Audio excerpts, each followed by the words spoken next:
Welcome to the Intuitive Therapist Podcast with Janis R. Cohen, therapist, clairvoyant, empath, and medium. Listen in as she takes a no-nonsense deep dive into real human struggles and how to resolve them. Janis will share channeled information from her spirit guide team, as well as the angels and archangels, to help you master your emotional, physical, financial, and spiritual destiny.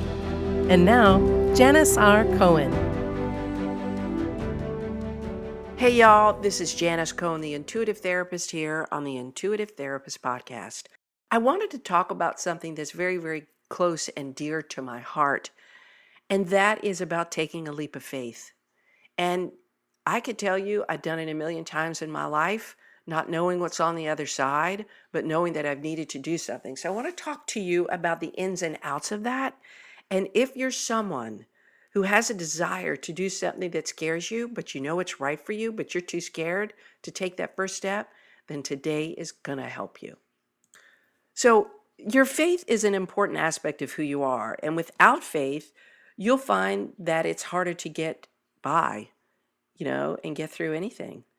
And when you take a leap of faith, this isn't just blind optimism, but you're choosing to trust that you're going to get it, land in the right direction, in the right spot, and that you'll get where you're meant to go.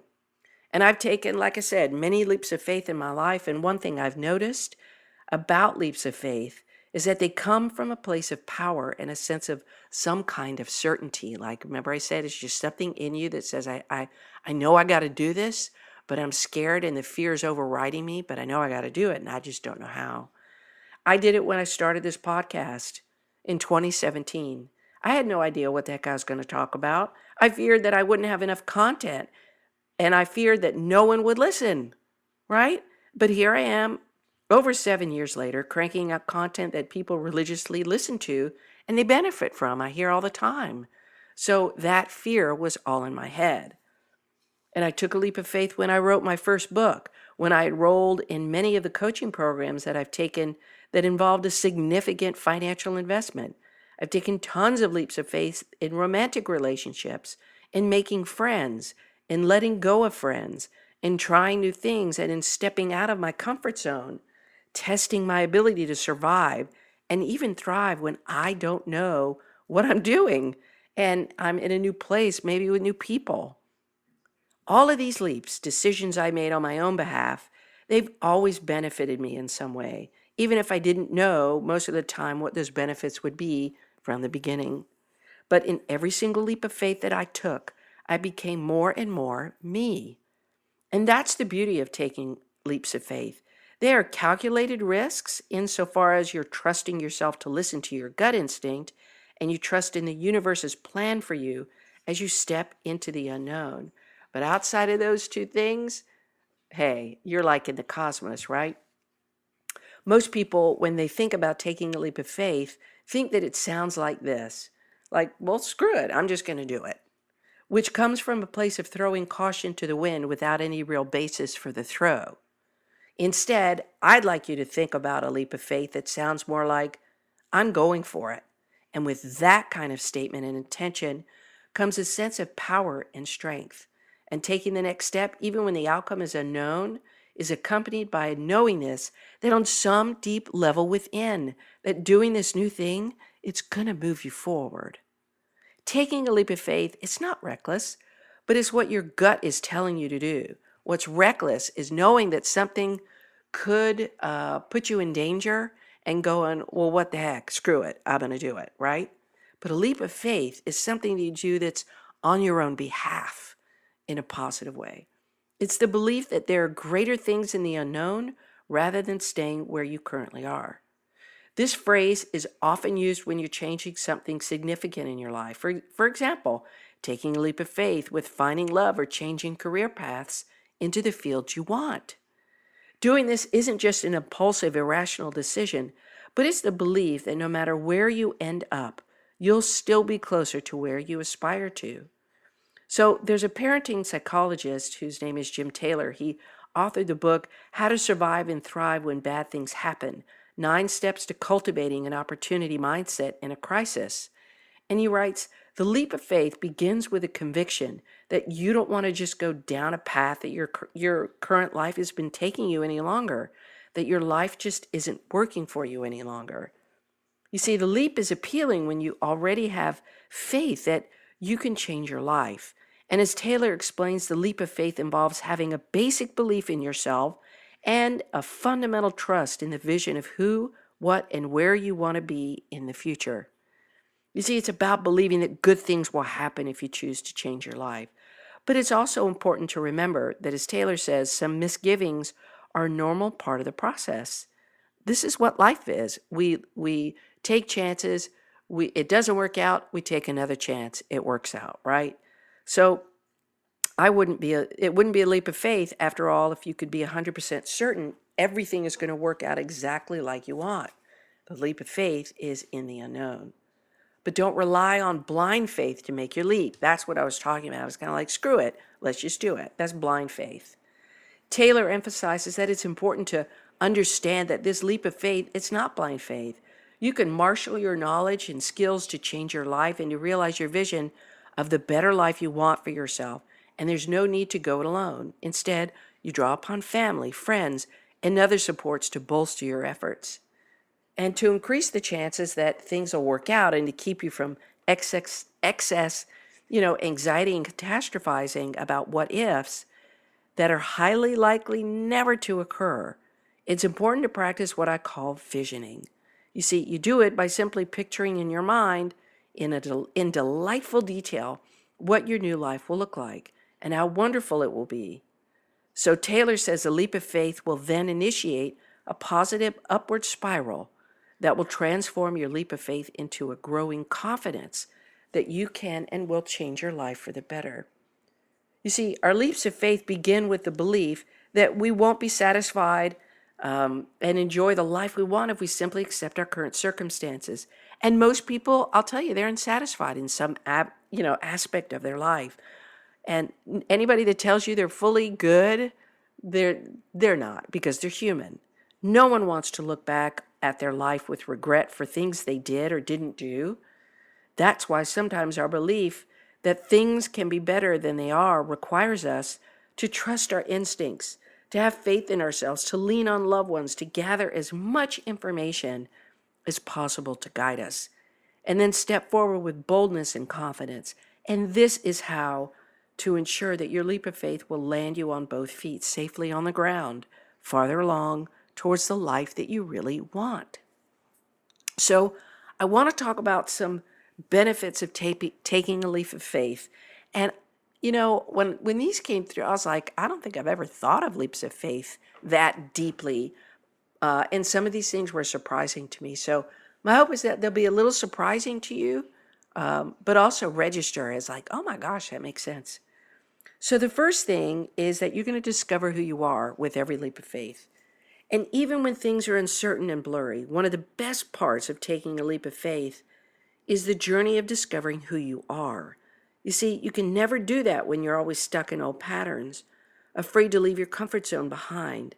You'd be surprised and amazed by how much you discover about your true nature when you take a leap of faith into something you wouldn't normally do. Yeah, it's scary, but you eventually thank yourself later. I know I've done that a million times. I've always gone, thank God I did that, because look where I am now. Okay, number 2, you become less anxious. Isn't this something? Being afraid to take that leap of faith, it means that you're comfortable in where you are to the point that you can't deal with change. You like being in control over everything in your life, but as a result, this gives you more anxiety and pressure to get things right. And when you take a leap of faith, it's not that you aren't executing an action, but you're learning to trust the process that you'll get there eventually. When you pressure yourself to get where you want, that won't do anything, because remember, everything is energy, and you're going to push the very thing away that you want. And when you pressure yourself, you're going to do more harm than good, because you will not be acting from a pure, neutral place. Pressure does well to a person, but only to a certain extent. You have got to let go and trust that things are going to be okay. And when you let go and trust, you're not worried about the future.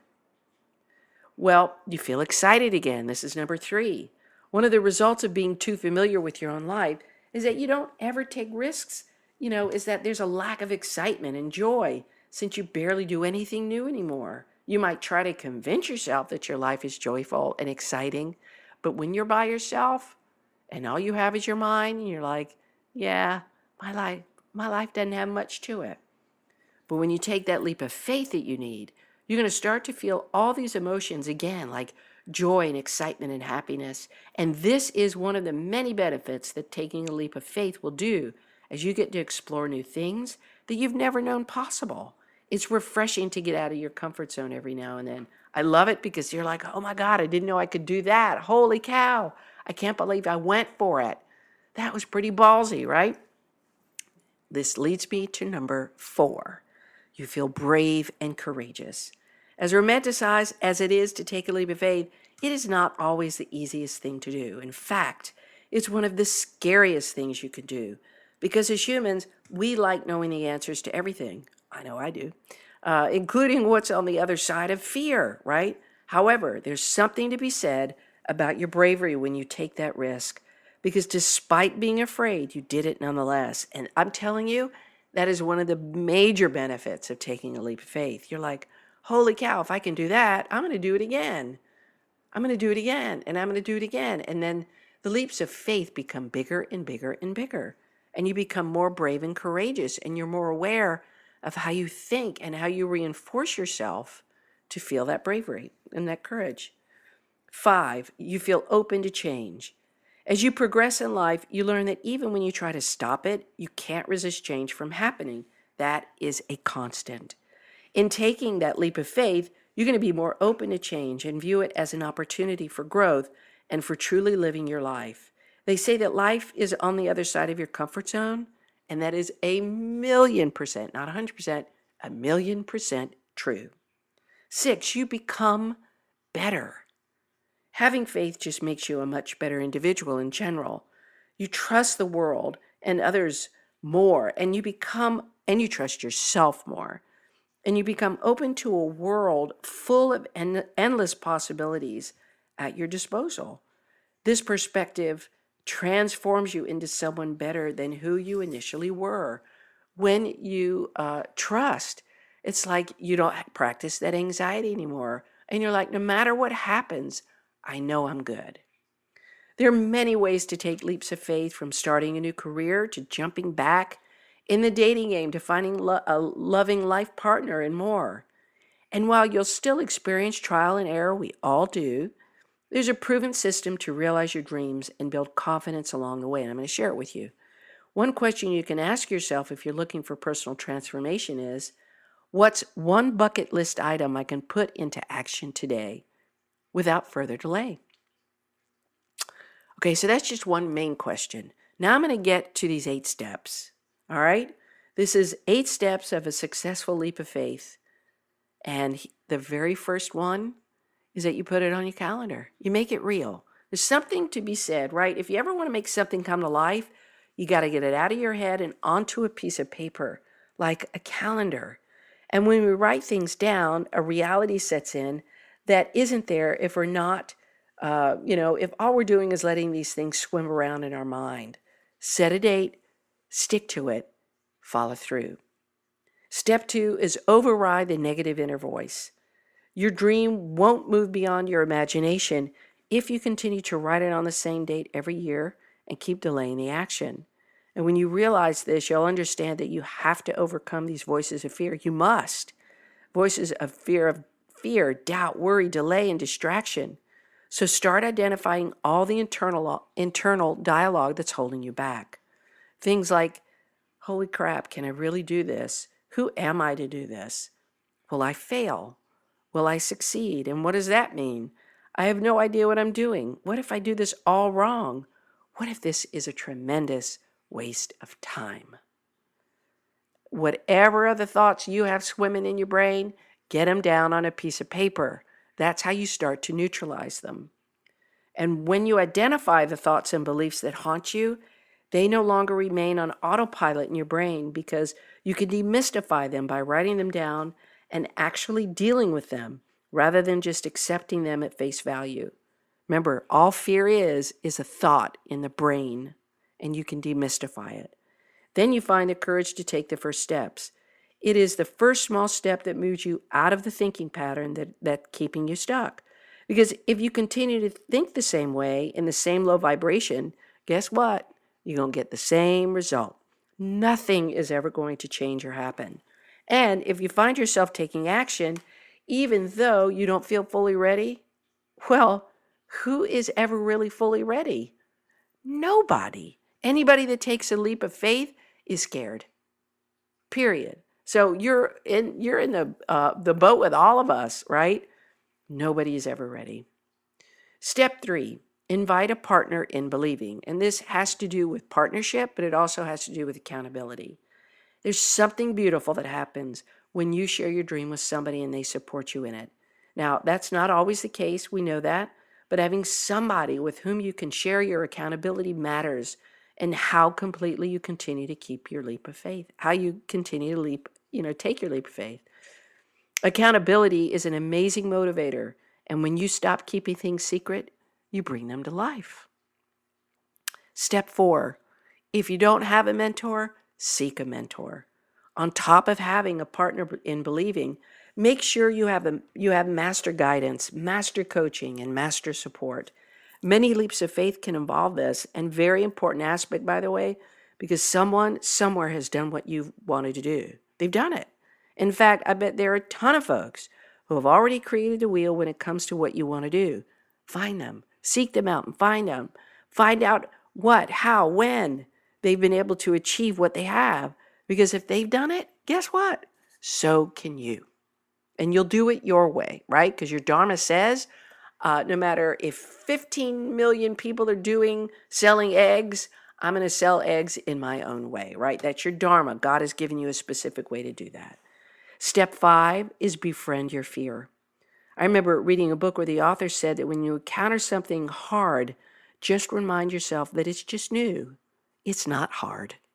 And that shifted a significant mindset frame for me. Look, the truth is that when we do something new and unfamiliar, we will always have fears around our capacities to succeed at it, as well as all of the unknown factors associated with it. Normalize your fears, document them, demystify them by testing out their vulnerability, meaning if they are universally true, these fears that you have, for everyone all the time, like gravity or the sun always rises and the sun always sets, then your fear is valid. But if it can't be universally 100% true all the time, it is a lie. But if that's not the case, right, then simply consciously recognize them is enough to get you to take to the next step. And let fear motivate you instead of stagnate you. Step number 6, take a deep breath. This is so huge, right? I've done this every single time. And right before my big leap, I've grounded my energy and I took a deep breath and I did something else. I kind of just handed it over to the universe because I knew I was meant to do it. I just didn't have confidence in me. It's a powerful way to anchor your truth into what you're about to do differently. A deep breath, breathing deep into your belly, right? It allows us to deeply connect with our bodies and calm our nervous systems down, right? You've heard, where you breathe in, I think 7, and then you hold for 4, and you breathe out 8. Or you can adjust the numbers.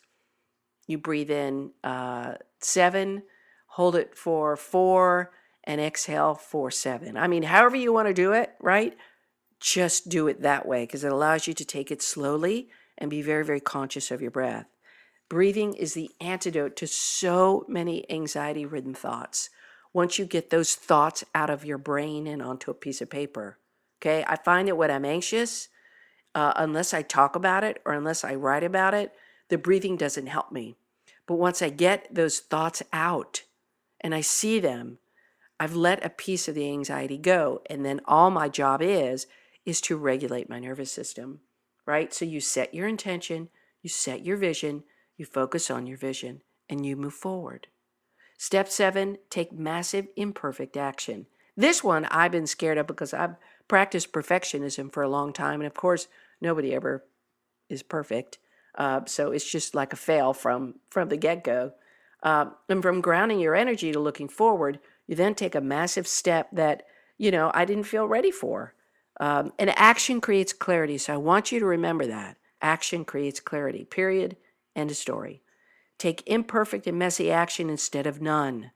You're going to always get clarity with each action you take, and then you'll be rerouted to your next step. And I felt held back for so many years taking imperfect action because I thought, well, what are people going to think of me? All of that. When I stopped caring about that, and when I realized that my desire to serve outweighed my desire to kind of screw up and look like a fool, and my projection was that I thought people would ridicule me. And in fact, anytime I've screwed up, I have gotten the most compassionate support, because there are people out there that say, oh my God, I wouldn't do what you've done. And I don't think of myself that way. But yeah, I've taken big leaps, things that people wouldn't do. And I'm like, hell yeah, I'm okay. I'm good. I've recovered. I haven't died yet for making a mistake in public, right? The last step, step 8, is set the bar higher. You know what? You're really here to grow.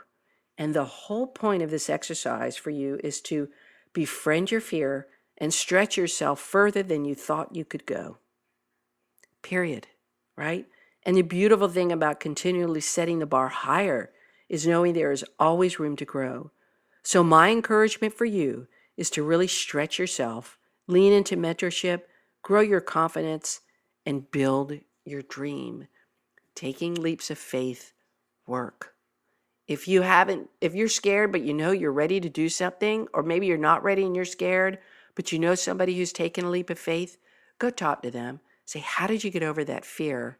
And likely they're going to tell you they just did it. And then you realize how strong you are and how much your fears mean nothing. They hold no value, no currency, except they're the chains that hold you back. I hope this has been helpful. I hope that if any of you who are considering doing something to change your life and taking a leap of faith, go do it now. Whatever it is, go do it now. Follow these steps. Seek a mentor. Get in touch with your thoughts. Get in touch with your fear. And go like balls to the wall and go take care of that stuff. Go make it happen. I wish you a blessed day, a wonderful week, and as always, live intuitively. Thanks for listening to The Intuitive Therapist. If you like what you heard, the best compliment you can give us is to share this podcast with a friend. And be sure to give us some stars and a favorable review at Apple Podcasts or wherever you listen in.